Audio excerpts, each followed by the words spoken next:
Olá, pessoal! Sejam bem-vindos à nossa videoaula sobre um tema essencial no direito administrativo, o artigo 39 da Constituição Brasileira. Hoje, vamos explorar a relevância desse artigo e entender suas duas redações. Afinal, saber sobre isso não é apenas parte do conteúdo programático, mas uma ferramenta fundamental para a compreensão do funcionamento da administração pública no Brasil. Para começarmos, vamos situar o artigo dentro do contexto da Constituição. O artigo 39 estabelece normas importantes sobre a relação entre os servidores públicos e a administração pública. Ele nos ajuda a entender como é feita a gestão de recursos humanos nas esferas do governo. Imagine a administração pública como uma orquestra. Cada servidor, como um músico, desempenha um papel crucial para que a sinfonia do serviço público seja harmoniosa e eficaz. Agora, você pode estar se perguntando: professor, por que o artigo 39 tem duas redações? Muitas pessoas ficam intrigadas com isso, e essa curiosidade é absolutamente válida. O que acontece é que, ao longo dos anos, houve mudanças legislativas que impactaram o texto do artigo e refletiram as transformações na sociedade e na administração pública. Vamos acompanhar essa evolução juntas? Primeiro, é importante notar que a Constituição de 1988 trouxe uma nova concepção de servidor público, estabelecendo um regime jurídico único. Porém, mudanças ao longo dos anos, especialmente com a emenda constitucional no 19, trouxeram novas possibilidades de contratação. Nas próximas sessões, vamos detalhar cada uma dessas redações e suas implicações para o nosso dia a dia. Fiquem atentos, pois essa é uma jornada que vai esclarecer pontos fundamentais sobre nossa legislação. Antes de seguirmos, quero que você reflita: qual o impacto dessas diferenças na vida dos servidores públicos e na administração pública? Pense nisso enquanto nos preparamos para explorar a redação originária do artigo 39. Para começar nossa análise, vamos dar uma olhada na redação originária do artigo 39. Ela afirma que a União, os Estados, o Distrito Federal e os municípios instituirão, no âmbito de sua competência, regime jurídico único e planos de carreiras para os servidores da administração pública direta, das autarquias e das fundações públicas. Essa definição é bastante significativa, pois nos mostra a intenção da Constituição em garantir um tratamento equitativo para todos os servidores públicos, estabelecendo um regime jurídico único. Imagine isso como um grande barco navegando em um lago, onde cada servidor é um remador que precisa estar alinhado nas direções para que o barco avance. Essa uniformidade foi pensada para evitar desigualdades e conflitos dentro da administração. Mas o que é exatamente esse regime jurídico único? É o conjunto de normas que regula a relação de trabalho entre a administração pública e os seus servidores. Basicamente, estabelece as regras para a contratação, os direitos e deveres dos servidores. Ele se diferencia dos contratos seletistas, que são regidos pela consolidação das leis do trabalho. Para você, por exemplo, que está pensando em seguir uma carreira pública, compreender essas nuances é essencial. Agora, vamos falar sobre as opções de contratação. Temos o regime estatutário, onde a relação de trabalho se dá pelo Estatuto dos Servidores Públicos, e os contratos seletistas, que seguem a CLT. Portanto, as escolhas que um servidor faz podem influenciar sua carreira de maneiras bastante diferentes. Ao longo desta aula, vamos abordar essas distinções e como elas afetam a vida profissional dos servidores. Agora que já discutimos a importância do artigo 39 da Constituição Brasileira e como ele se insere na relação entre servidores públicos e a administração, vamos aprofundar na leitura e análise da sua redação originária. Então, o que diz a redação original do artigo 39? Ela estabelece que a União, os Estados, o Distrito Federal e os municípios instituirão, no âmbito de sua competência, regime jurídico único, e planos de carreiras para os servidores da administração pública direta, das autarquias e das fundações públicas. Esse artigo visa promover uma uniformidade no tratamento dos servidores, algo que podemos imaginar como uma grande equipe esportiva, onde todos, independentemente do cargo, possuem o mesmo conjunto de regras e responsabilidades. Isso é o que chamamos de regime jurídico único. Mas, o que significa exatamente esse termo? O regime jurídico único é um conjunto de normas que regula a relação entre a administração pública e os servidores.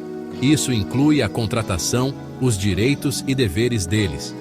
De maneira simplificada, esse regime pode ser visto como um grande livro de regras que todos devem seguir, garantindo que a relação de trabalho seja justa e igualitária. Agora, quando falamos de opções de contratação dentro desse contexto, temos duas principais: o regime estatutário e o seletista. No regime estatutário, a relação de trabalho é normatizada por estatutos, que estabelecem direitos e deveres. É como um guia de viagem para um destino específico, onde tudo é detalhado e planejado com antecedência. Por outro lado, no regime seletista, a ordem é regida pela Consolidação das Leis do Trabalho, CLT. Aqui, os contratos são mais flexíveis e se assemelham mais a uma negociação entre duas partes. Pensando nisso, uma dúvida comum pode surgir: qual regime escolher? Imagine que você está escolhendo uma escola para seus filhos. Cada instituição tem seus métodos, regras e até cultura. A mesma lógica se aplica às escolhas que servidores públicos fazem ao ingressar em um cargo. Cada regime tem suas vantagens e desvantagens, e entender essas diferenças é crucial para aqueles que desejam seguir carreira no serviço público. Um ponto importante a destacar é que a redação original do artigo 39, no contexto de 1988, enfatizava a criação de um regime jurídico único. Isso significa que, na época, um município não tinha liberdade para optar por outras formas de contratação. Ele precisaria adotar um único regime. Como se estivéssemos em um grande baile, onde todos os convidados devem seguir um único padrão de vestimenta, sem exceções. Durante essa aula, vamos explorar essas nuances e discutir a evolução dessa obrigatoriedade com a chegada das mudanças trazidas pela Emenda Constitucional no 1998. Mas, antes de avançarmos, pause um momento e reflita. Como você acredita que essa uniformidade poderia impactar a diversidade de funções e habilidades necessárias dentro do serviço público? Agora que já compreendemos a redação originária do artigo 39, vamos nos aprofundar em uma mudança significativa que ocorreu com a Emenda Constitucional no 19 de 1998. Essa emenda trouxe uma nova redação para o artigo e, consequentemente, redefiniu as regras do jogo na administração pública. Vamos entender melhor essa transformação? Primeiro, ao examinarmos a redação trazida pela Emenda Constitucional no 19/98, percebemos que houve uma clara intenção de flexibilização das normas. Com a nova redação, o texto passou a dizer que a União, os Estados, o Distrito Federal e os municípios instituirão Conselho de Política de Administração e Remuneração de Pessoal. Essa mudança representa um marco, pois eliminou a exigência do regime jurídico único, permitindo, assim, que diferentes regimes de contratação coexistam dentro do mesmo município. Imagine isso como se antes você estivesse preso a uma única luz de teto em um quarto escuro. Agora você pode escolher entre diversas lâmpadas, com diferentes intensidades, que podem iluminar o espaço de maneira mais adequada às suas necessidades. Mas o que isso significa na prática? Basicamente, com a emenda, um município pode ter servidores sob diferentes regimes, estatutários e seletistas, atuando simultaneamente. Visualize uma orquestra, onde a sinfonia pode ser composta de instrumentos de famílias diferentes, criando uma melodia rica e diversificada. Isso não só melhora a gestão de recursos humanos, mas também permite que a administração pública utilize a melhor estrutura regulatória para cada tipo de serviço. Por exemplo, um setor pode requerer a estabilidade do regime estatutário, enquanto o outro pode se beneficiar da flexibilidade do regime seletista, dependendo da função e das necessidades específicas de cada área. Essa mudança gerou bastante debate. Por um lado, há quem defenda que a coexistência de diferentes regimes pode trazer mais eficiência e adaptar a administração pública a novas realidades. Por outro, há quem tema que isso possa causar desigualdade entre os servidores, uma vez que as condições de trabalho e os direitos podem variar de acordo com o regime adotado. Para dar um exemplo prático, imagine 2 servidores em um mesmo departamento, cada um sob um regime diferente. Um pode ter direitos e deveres mais rigorosos do que o outro, o que pode gerar tensões e inseguranças. E surge a pergunta: como isso se reflete em concursos públicos? É importante que você, que está se preparando para essas provas, saiba que o impacto da emenda no artigo 39 frequentemente não é devidamente abordado.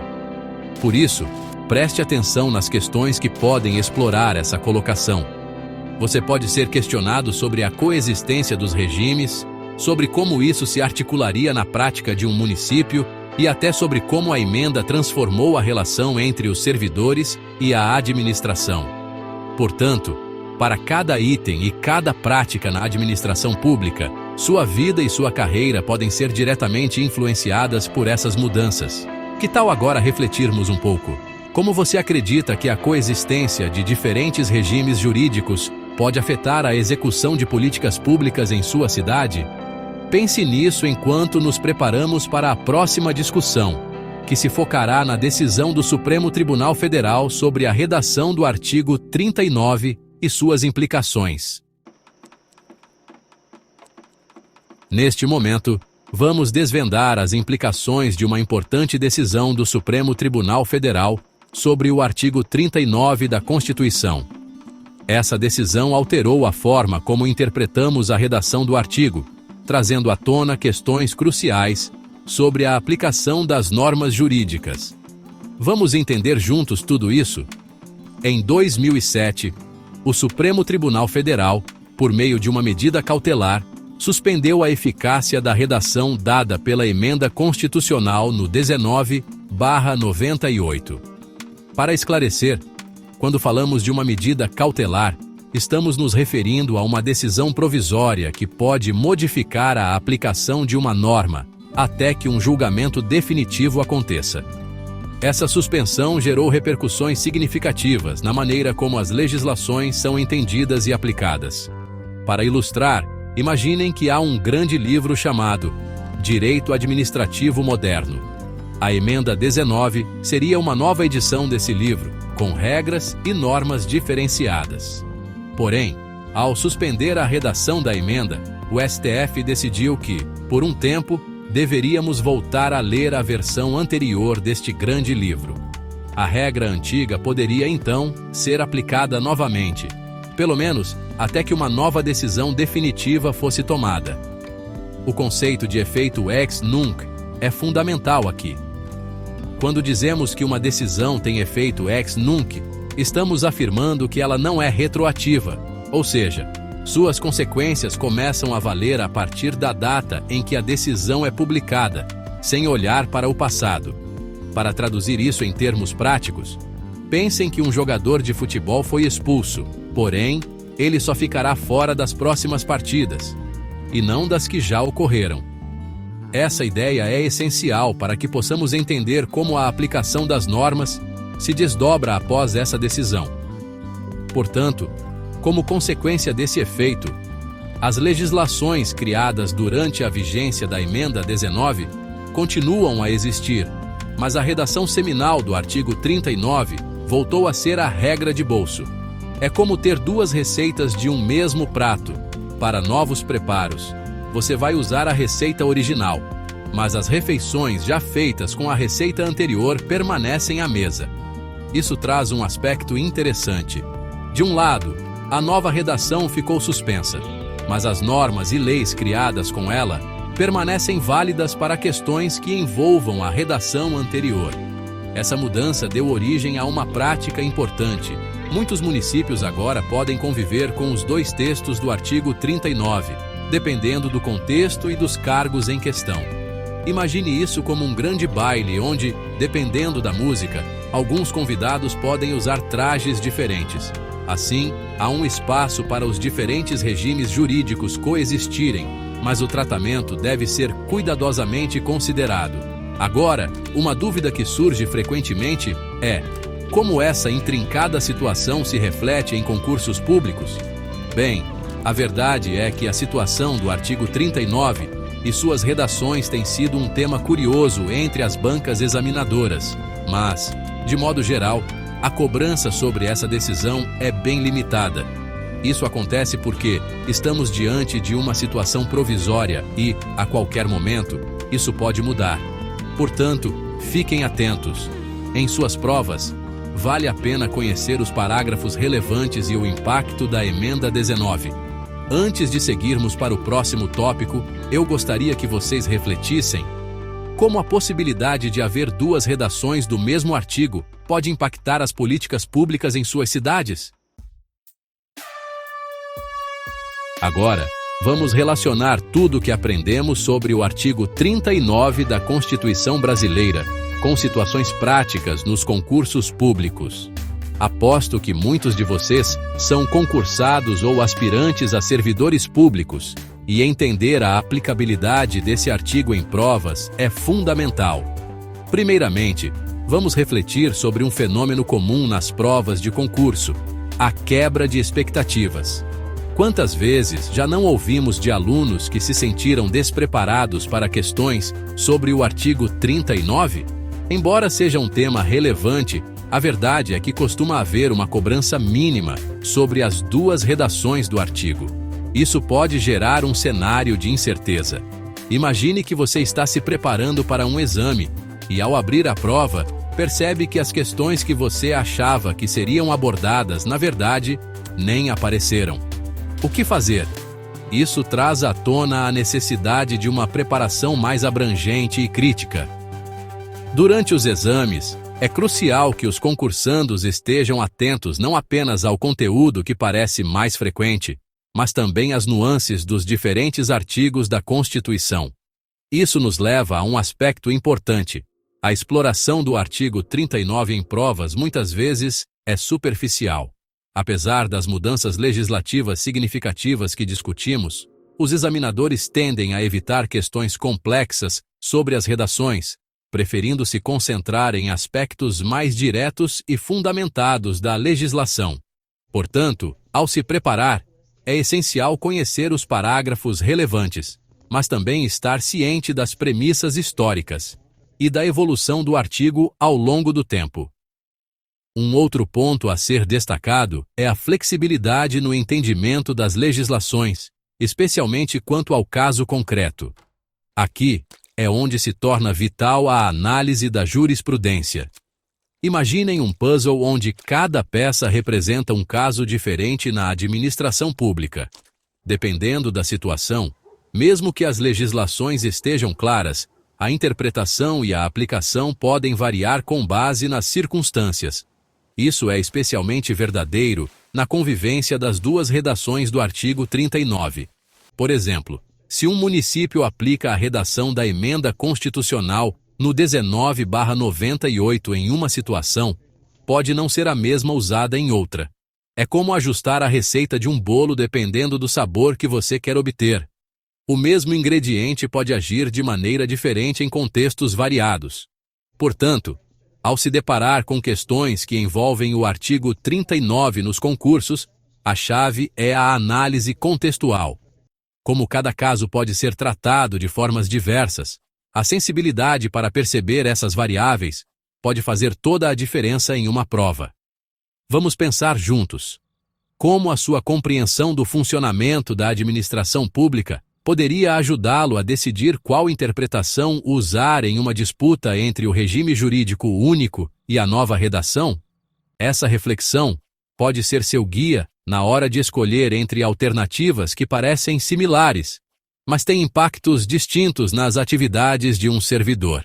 Antes de seguirmos, gostaria que todos pensassem um pouco. Se você pudesse escolher uma habilidade que lhe ajudasse nos estudos para concursos, qual seria? Entender a flexibilidade das regras ou saber as definições exatas de cada termo? Pense na importância de mesclar teoria com prática. Preparem-se, pois aqui fica a nossa reflexão final sobre o impacto do que aprendemos.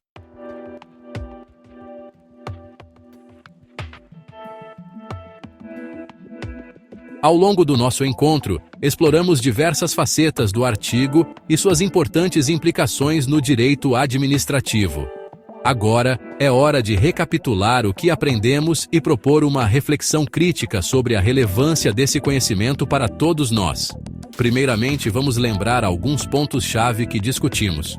Começamos entendendo a importância do artigo 39 e suas duas redações. Vimos como a redação originária estabelecia um regime jurídico único, um conceito fundamental para a relação entre servidores públicos e a administração. Depois, analisamos a Emenda Constitucional no 19 de 1998, que trouxe uma série de mudanças, permitindo a coexistência de diferentes regimes jurídicos nos municípios.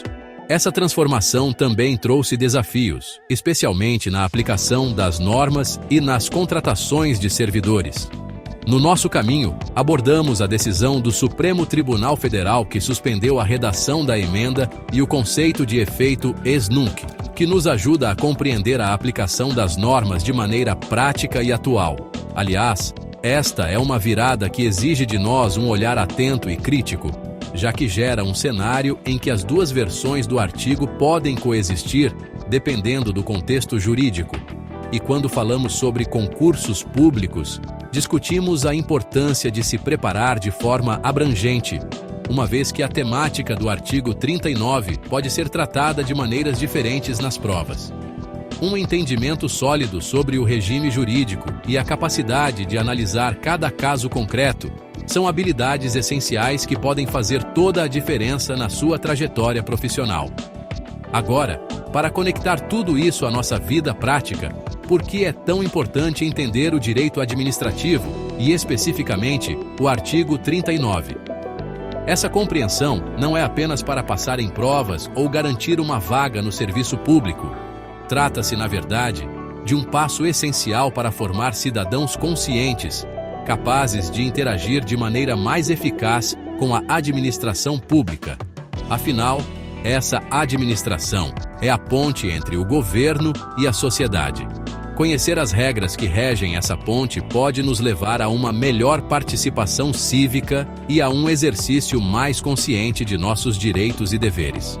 Ao final desta videoaula, convido vocês a refletirem como o conhecimento do artigo 39 pode influenciar sua atuação na administração pública e na vida cidadã, e o que mais podemos aprender a partir dessa legislação. Se vocês estão mais curiosos sobre o tema, sugiro que explorem algumas fontes adicionais, como jurisprudências e literatura específica. Links e referências podem ser encontrados no material que será disponibilizado para vocês. Ler casos práticos e entender como as decisões são aplicadas na realidade pode aprofundar muito mais o conhecimento sobre direito administrativo. Além disso, o acesso a cursos e videoaulas complementares pode enriquecer o seu aprendizado sobre a evolução legal e suas aplicações no dia a dia. Muito obrigado por acompanharem até aqui. Espero que esta aula tenha iluminado alguns aspectos essenciais do artigo 39 e que vocês se sintam mais preparados para aplicar esse conhecimento em suas carreiras futuras e na vida como cidadãos. Até a próxima! E lembrem-se, o aprendizado é contínuo e, como sempre, a curiosidade é a melhor companheira nessa jornada. Uma boa sorte em seus estudos e nos desafios que estão por vir. Até a próxima!